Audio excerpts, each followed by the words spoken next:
Bom dia, amados.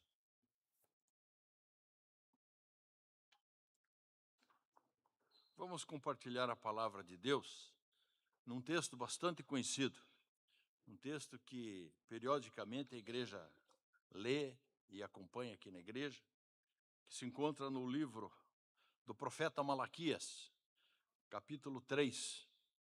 Leremos dos versos 6 até o 12. Profeta Malaquias, capítulo 3, dos versos 6 ao 12. É um tema bastante conhecido da igreja, mas que periodicamente nós temos que revê-lo para o bem da igreja e para o bem de todos aqueles que aqui frequentam. Diz assim a palavra do Senhor: porque eu, o Senhor, não mudo, por isso vós, ó filhos de Jacó, não sois consumidos. Desde os dias de vossos pais, vos desviastes dos meus estatutos e não os guardastes. Tornai-vos para mim, e eu me tornarei para vós outros, diz o Senhor dos Exércitos. Mas vós dizeis: em que havemos de tornar? Roubará o homem a Deus?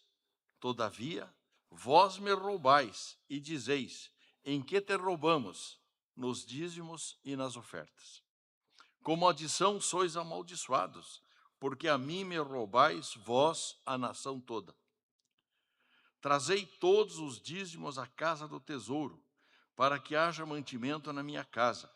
E provai-me nisto, diz o Senhor dos Exércitos, se eu não vos abrir as janelas do céu e não derramar sobre vós bênçãos sem medida. Por vossa causa, repreenderei o devorador, para que não vos consuma o fruto da terra. A vossa vide no campo não será estéril, diz o Senhor dos Exércitos. Todas as nações vos chamarão felizes, porque vós sereis uma terra deleitosa, diz o Senhor dos Exércitos. Pai amado, nós lemos a Tua palavra, Senhor Deus, que ela sabemos, ó Pai, que ela é verdadeira, ela é eterna, Senhor Deus. Por isso clamamos a Ti, Senhor Deus, a Tua capacitação, Senhor Deus, para que possamos aplicá-la, interpretá-la corretamente, Senhor Deus, e ser edificados nessa palavra. É em nome de Jesus que oramos. Amém. Para nós entendermos a importância do livro de Malaquias, o livro do profeta Malaquias, é um livro pequeno, mas temos que entender nesse contexto histórico quando o profeta Malaquias, então, se pronuncia com essas suas profecias que ele faz nessas ocasiões. Temos que entender que esse livro foi escrito, esse é um livro pós-exílico, isto é, ele é depois do exílio babilônico, com a volta dos judeus à terra, tá certo, para Jerusalém. Aqui já passou-se algum tempo, o templo já foi reconstruído, então agora Malaquias está com essas profecias feitas. O que tinha acontecido? A nação de Israel, apesar do retorno para Jerusalém, apesar do trabalho feito por Zorobabel, por Neemias, por Esdras, a nação em si estava passando grandes dificuldades. Enfrentava muitos desafios, não só da queda da espiritualidade que estava ocorrendo naquela ocasião, como também na questão dos assuntos econômicos e sociais da nação, onde eles passavam grandes dificuldades. Então, essa dificuldade da vida cotidiana, tá certo, nos tempos de Malaquias, levou o povo a duvidar do próprio amor de Deus por eles. É aquela situação em que as pessoas passam uma dificuldade muito grande, não entende se isso também é ação de Deus na sua vida e passa a duvidar do amor de Deus. Deus não me ama porque as coisas não melhoram na minha vida, e assim estava acontecendo nessa situação. E Deus já se manifesta lá no capítulo 1 de Malaquias, no capítulo 1, versículo 2, Deus já dá essa resposta ao iniciar. Eu vos tenho amado, diz o Senhor, mas vós dizeis, em que nos tem amado? Ora, essa então era a raiz de todo o problema que estava acontecendo aqui.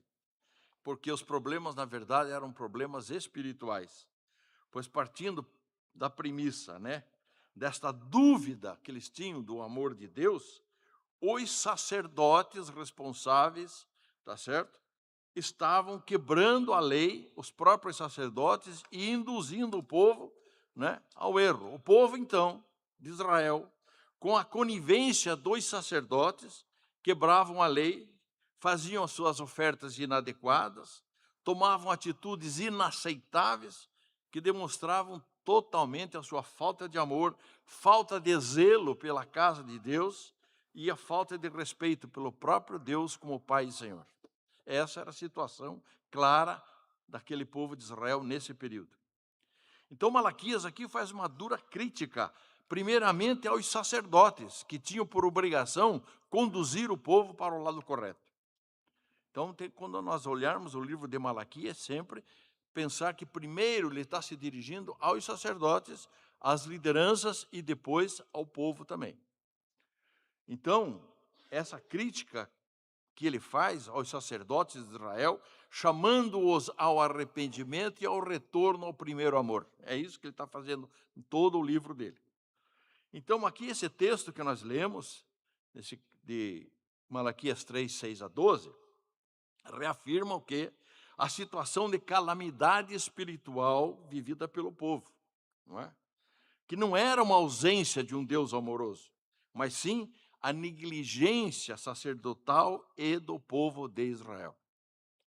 No verso 6 ele diz assim, ó: porque eu, o Senhor, não mudo, por isso vós, ó filhos de Jacó, não sois consumidos. Deus reafirma aqui que ele era o mesmo.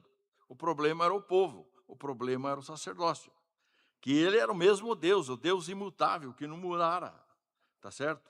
E aqui, apesar dessa incompreensão pela disciplina que ele tinha imposto a seu povo, ele continuava a si mesmo protegendo o seu povo eleito. Então, Deus reafirma aqui que ele era o mesmo. E que o que impedia a destruição total de Israel, tá certo? Não era o fato que o povo que teria que ser reto ou não, tá certo? Mas na verdade, tá certo? O que impedia a destruição de Israel ainda era a fidelidade de Deus, apesar da infidelidade do povo.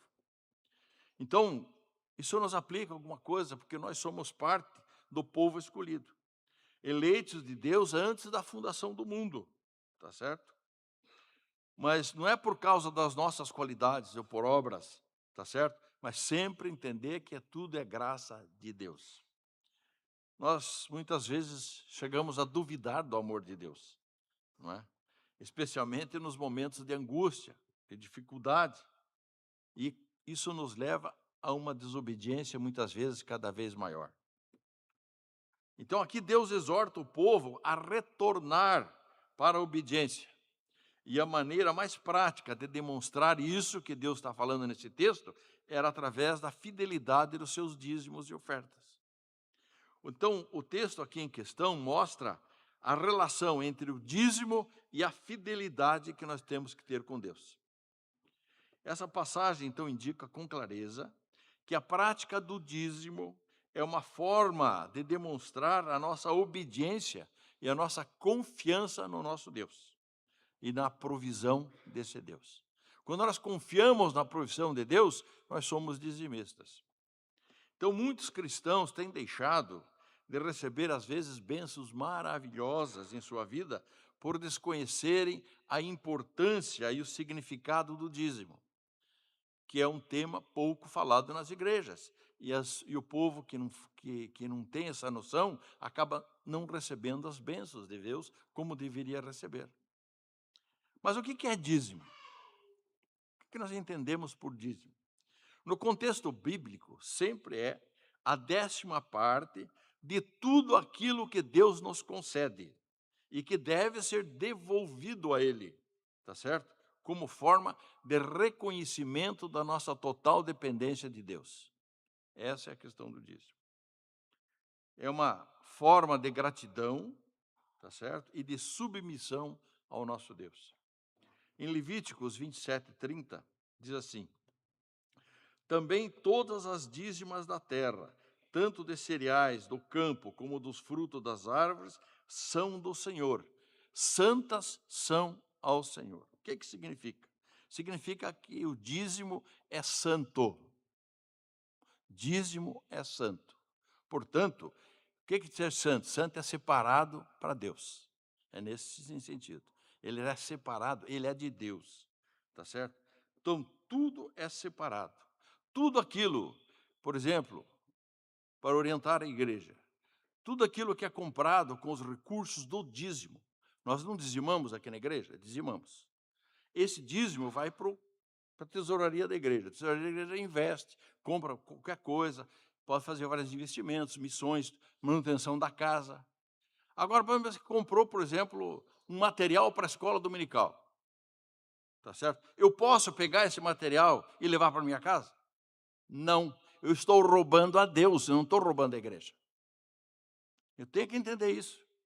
Isso é muito sério. Nesse momento em que eu faço isso, o que eu faço? O que chama? Deus está nos dizendo o quê? Serão o quê? Amaldiçoados. É Ele que diz. Então, vocês querem bênção ou maldição na vida? Então, eu não posso levar. Eu não posso tirar nada da igreja. Que isso foi comprado com dinheiro santo. E uma vez que foi consagrado, ele é santo a Deus. Eu não posso não ter zelo pelas coisas de Deus. É isso que ele está falando. As coisas de Deus são de Deus. Não foi comprado com dinheiro santo? Foi comprado uma guitarra. Eu não posso pegar essa guitarra e tocar num bar. Eu não posso fazer isso. Ele é santo a Deus. Ele foi separado para a obra de Deus. Então temos que respeitar essas coisas. Porque senão eu estou chamando maldição. Não sou eu que estou falando, é o texto que me diz isso. É o texto bíblico que me fala isso. E nós temos que entender isso.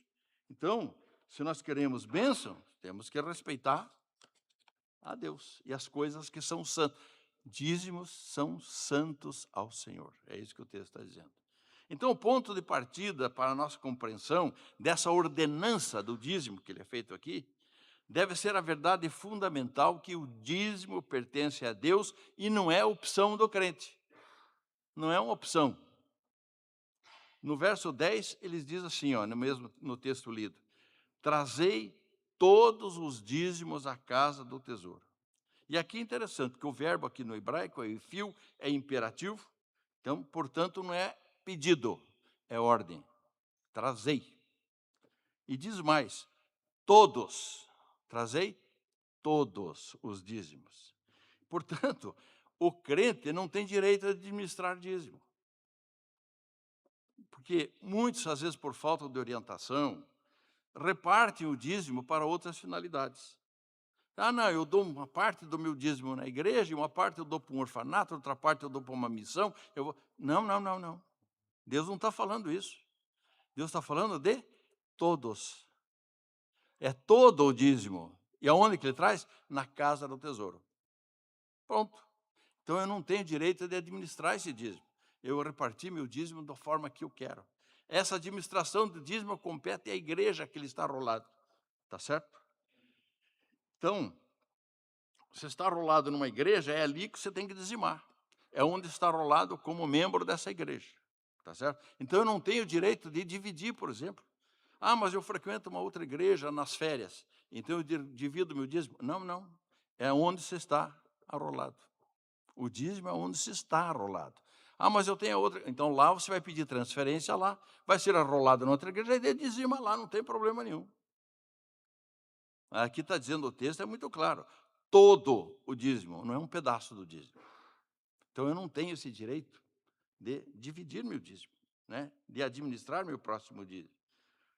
Mas eu tenho certeza. O problema de quem administra o dízimo é o conselho da igreja.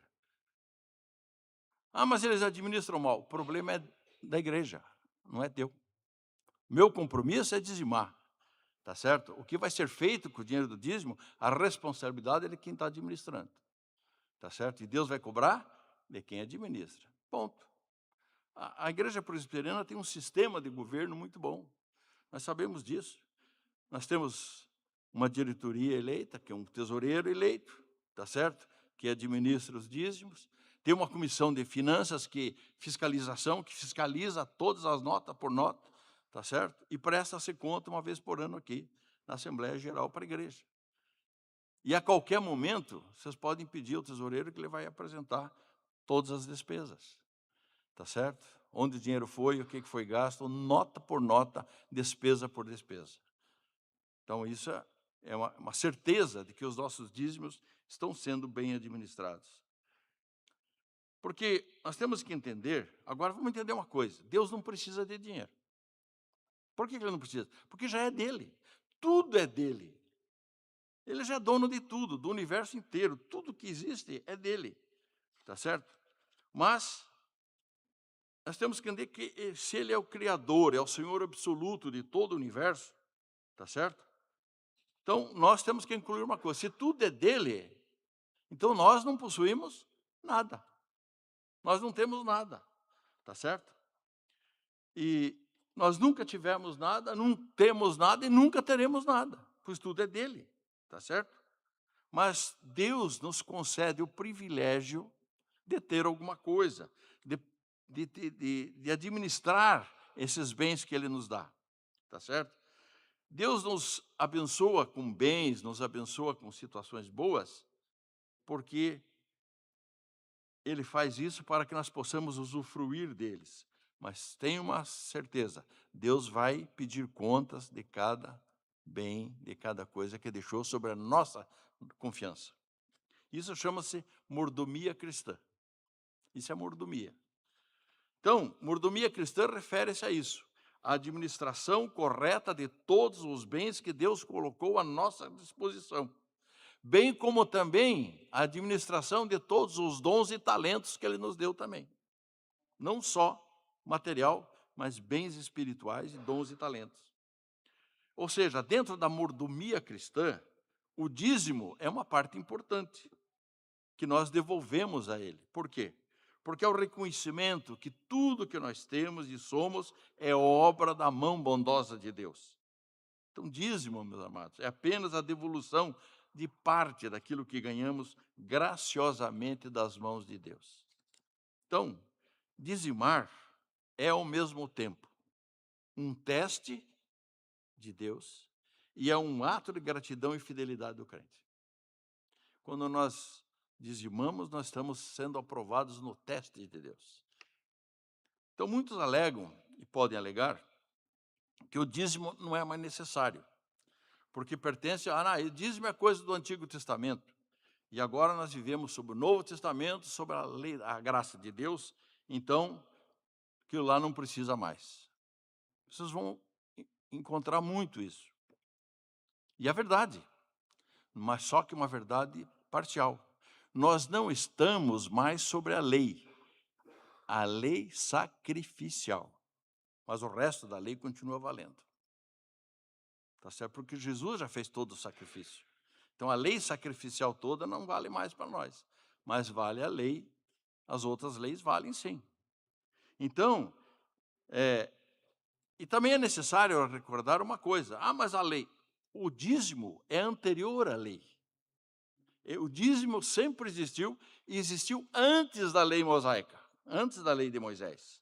Então esse argumento não se sustenta, porque o primeiro relato bíblico que nós temos de entrega de dízimo ocorre quando? Quando Abrão encontra Melquisedeque, que está lá em Gênesis 14, 18 e 20, que diz assim: Melquisedeque, rei de Salém, trouxe pão e vinho, era sacerdote do Deus Altíssimo. Abençoou ele a Abraão e disse: bendito seja Abrão pelo Deus Altíssimo, que possui os céus e a terra. E bendito seja o Deus Altíssimo, que entregou a teus adversários nas tuas mãos. E de tudo lhe deu Abrão o dízimo. Isso é anterior. Esse texto é maravilhoso, desse encontro de Abraão com Melquisedeque, porque aqui tem duas coisas importantes. Vejam bem, ele dá o dízimo.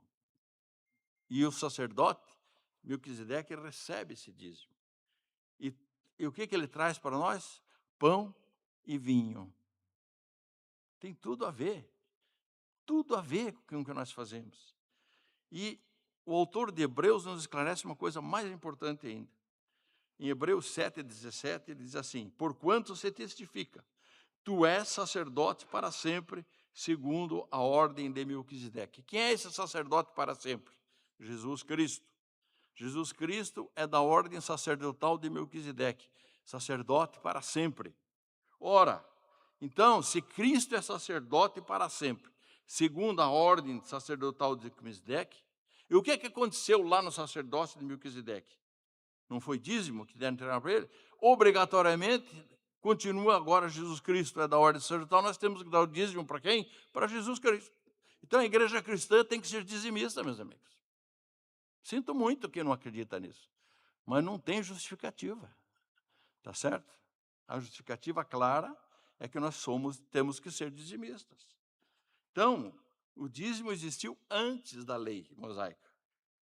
Se existiu durante a lei mosaica no sacerdócio, o levítico também continua existindo agora no sacerdócio de Cristo, que ele é o nosso sumo sacerdócio. E o próprio Jesus não aboliu o dízimo no Novo Testamento. Pelo contrário, ele retifica em Mateus 23, quando ele diz: ai de vós, escribas e fariseus, hipócritas, porque dais o dízimo da hortelã, do endro e do cominho, e tendes negligenciado os preceitos mais importantes da lei, a justiça, a misericórdia e a fé. Devíamos, porém, fazer estas coisas sem omitir aquelas. Quer dizer, Jesus está nos dizendo o quê? Que nós devemos aplicar a justiça, a misericórdia e a fé, mas temos que também cumprir o dízimo. É isso que ele está falando. E não podemos entender. Se Jesus não cumpriu toda a lei, cumpriu toda a lei. Então ele era dizimista também. Jesus foi dizimista. E ele exige esse dízimo de nós. Outros podem argumentar: não, mas eu oferto na igreja. Eu não dou dízimo porque eu faço oferta. Está errado. Isso é errado. Isso é uma interpretação equivocada daquilo que Paulo diz, não é? Lá na segunda carta aos Coríntios 9:7, quando ele diz: cada um contribua segundo tiver proposto no coração, não com tristeza ou por necessidade, porque Deus ama ao que dá com alegria. E está correto. Mas o apóstolo aqui se refere às coletas voluntárias. Nesse contexto, ele está falando das coletas aos pobres de Jerusalém, certo? Que tratava-se de uma obra de beneficência, tá certo? Ele não está falando em dízimo aqui. Paulo não está falando de dízimo. Então, nós devemos dizimar nosso dízimo, mas, quando possível, ofertar também. Oferta é depois do dízimo. Então, ofertar no sentido bíblico é aquilo, qualquer tipo de contribuição que eu dou, tá certo? Ou qualquer, sem esperar retribuição nenhuma. Agora, uma coisa eu tenho certeza: a oferta feita por aquele que já é dizimista, Deus aceita muito melhor. Podem ter certeza disso. Tem muito mais valor a oferta daquele que já é dizimista. Então, dízimo é isso. Agora, já que nós entendemos que dízimo é um dever, né? Também temos que entender que não pode ser entendido como um negócio com Deus. Então, dízimo não é comércio com Deus, né? Eu dou o dízimo, agora Deus tem a obrigação de me dar alguma coisa em troca do dízimo. Então, porque Deus jamais concede bênção em troca de dízimo. Deus não é balcão de negócio. Com Deus não tem balcão de negócio. Então, o ato de dizimar, meu amigo, é um ato de obediência, e essa obediência agrada a Deus. E o ato de dizimar é uma forma material de expressarmos nossa mudança de vida realizada pelo Espírito Santo. Então, quanto maior a espiritualidade de uma igreja, maior os dízimos de uma igreja. Se quer medir uma espiritualidade, olhe os dízimos da igreja. Fácil. Não é? Então, entendido isso, que dizimar é uma prática de obediência e gratidão a Deus, e que temos que fazer por amor a Deus, livre de qualquer imposição, para que a nossa justiça exceda em muito a dos escribas e fariseus. Isso Jesus já nos disse. Em Mateus 5:20 ele diz: porque vos digo que, se a vossa justiça não excederem muito a dos escribas e fariseus, jamais entrareis no reino dos céus. E a terceira consideração que eu quero fazer aqui sobre dízimo é que Deus, nesse texto, nos dá uma promessa. Diz lá no verso 10: provai-me nisso, diz o Senhor dos Exércitos, se eu não vos abrir as janelas do céu e não derramar sobre vós bênçãos sem medida. Então Deus aqui faz uma convocação meio surpreendente, tá certo? Porque em faces da dificuldade do povo, Deus aqui conclama o povo ao quê? A retornar à obediência da aliança. É isso que ele está falando. E ele conclama o quê? Ao arrependimento, a mudança de vida e retorno à palavra de Deus. E ele chama aqui o povo a renovarem o seu compromisso de fidelidade, confiando exclusivamente em Deus. Prove-me. E ele faz um desafio aqui: provai-me. Olha, normalmente testar Deus não é uma boa ideia, entendeu? Porque quem nos testa é Deus, não nós que testamos Deus, certo? Mas aqui é um convite para confiarmos nele e agir com fé. Porque teste sem fé, espera que Deus dê o primeiro passo. O teste com fé verdadeira envolve primeiramente o passo do crente. E ele aqui faz uma promessa de abrir as janelas do céu com bênçãos sem medida. E bênção sem medida, meu amigo, é uma experiência pessoal, é individual. Ela não é coletiva. Então, cada crente precisa fazer prova por si mesmo. Confia na promessa e constatar aqui o cumprimento dela na sua própria vida.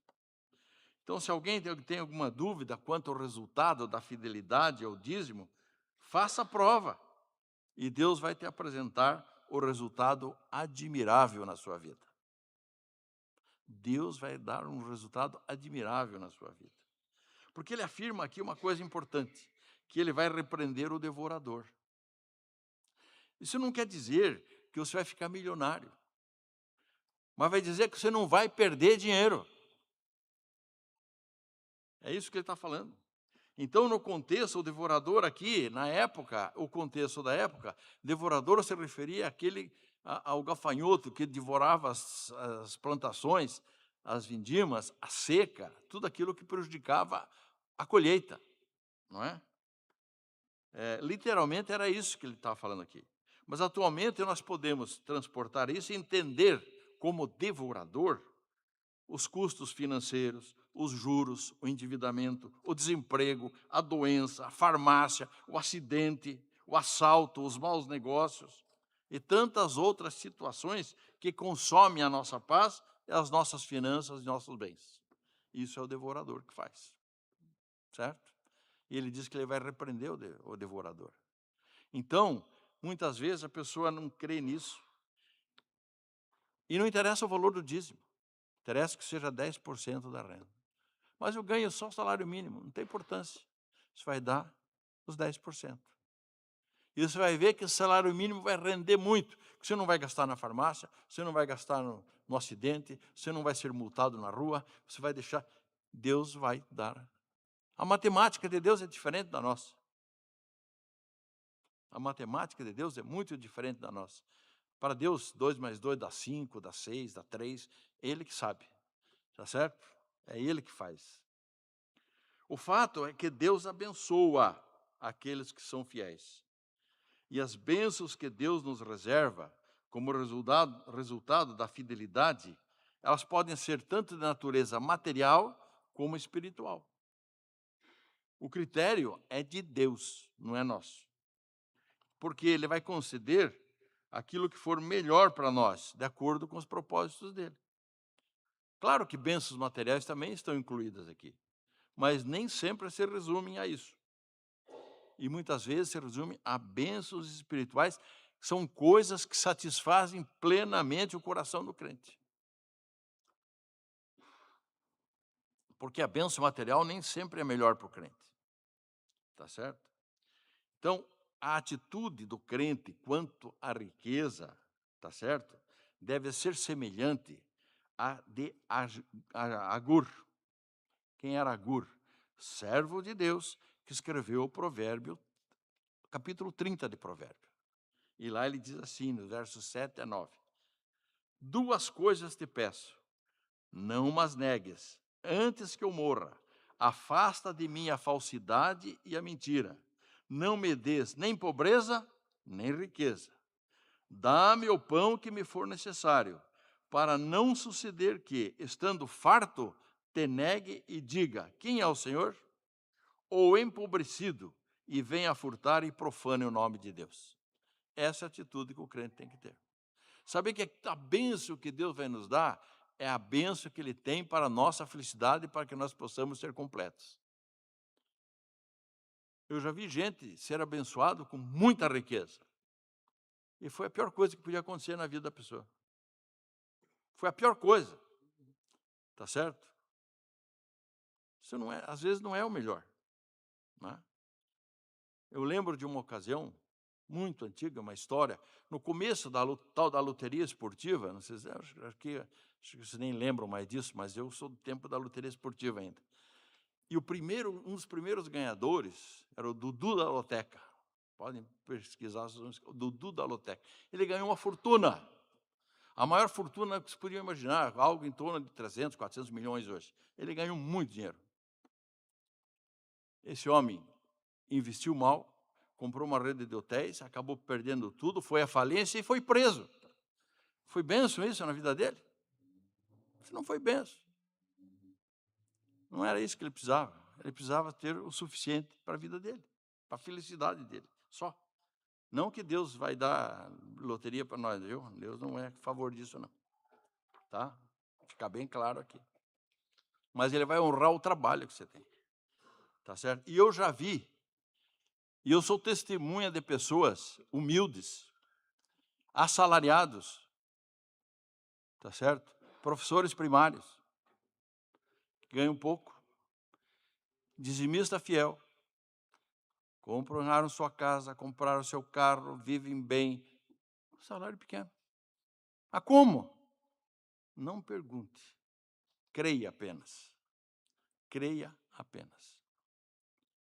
Então, amados, concluindo aqui, o crente tem que ser fiel à palavra do Senhor. E, portanto, dizimistas por gratidão, porque nós somos salvos em Cristo Jesus.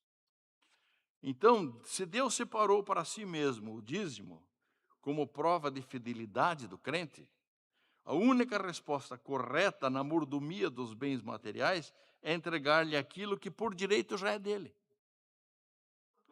E muitos têm falhado nesse teste, o teste de Deus, que é um teste fácil de fazer, não é difícil. Porque o verdadeiro convertido é aquele convertido na sua totalidade, coração, mente e também no bolso. É difícil chegar à conversão no bolso muitas vezes, é ou não é? Mas tem que chegar lá, certo? O episódio de que Jesus nos conta lá, o que Lucas conta, no seu capítulo 19, versos 8 e 9, trata da história de Zaqueu. Todo mundo conhece a história de Zaqueu. Mas entremente Zaqueu se levantou e disse ao Senhor, quando já estava na casa, Jesus já estava na casa de Zaqueu: Senhor, resolvo dar aos pobres a metade dos meus bens, e se em alguma coisa tenho defraudado alguém, restituo 4 vezes mais. O que Jesus falou? Hoje houve salvação nesta casa, pois também este é filho de Abraão. A Zaqueu tinha se convertido na mente, coração e no bolso. Tá certo? E Jesus diz: hoje houve salvação. Né? Portanto, meu amado, nós temos que ser desprendidos do amor ao dinheiro e sermos fiéis nos nossos dízimos, que devem ser entregues a Deus como demonstração da nossa dependência, da nossa gratidão. E devemos entregar a 10ª parte que lhe pertence. E é importante saber que o restante, e os 90%, o que eu faço?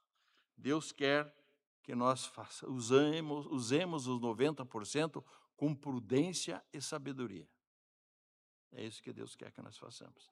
Que nós não joguemos aquilo que Ele nos deu, tá certo? Em coisas que não agrada a Deus.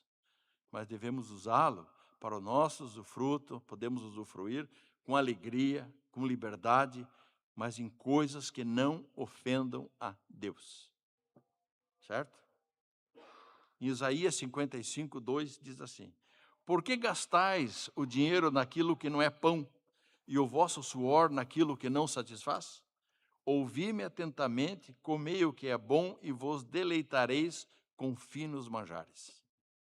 Amados, essa é uma exortação sobre dízimos, para nós aqui é muito importante, para honrar aqueles que já são dizimistas. Parabéns a todos aqueles que são dizimistas, e essa igreja aqui é uma igreja dizimista. Ela tem sido fiel nos dízimos, nós sabemos disso. Não é? Como a igreja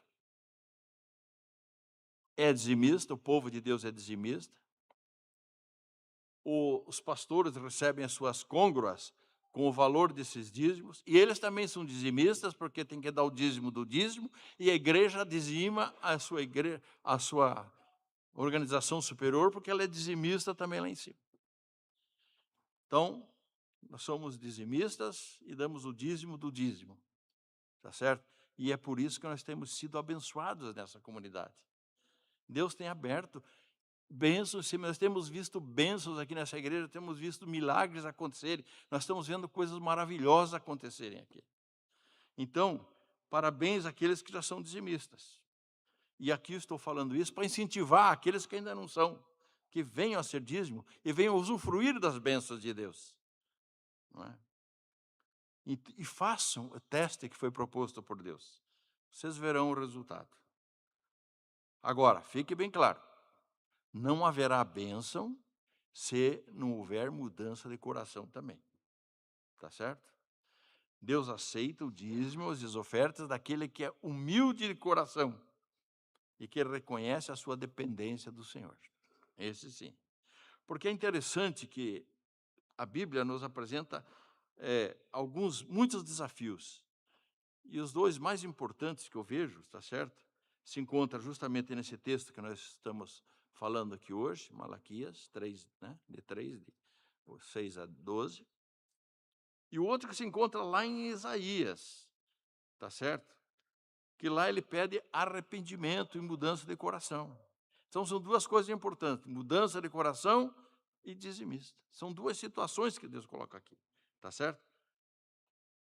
Cada uma na esfera específica da vida do crente, tá certo? O primeiro texto lá em Isaías fala de perdão, tá certo?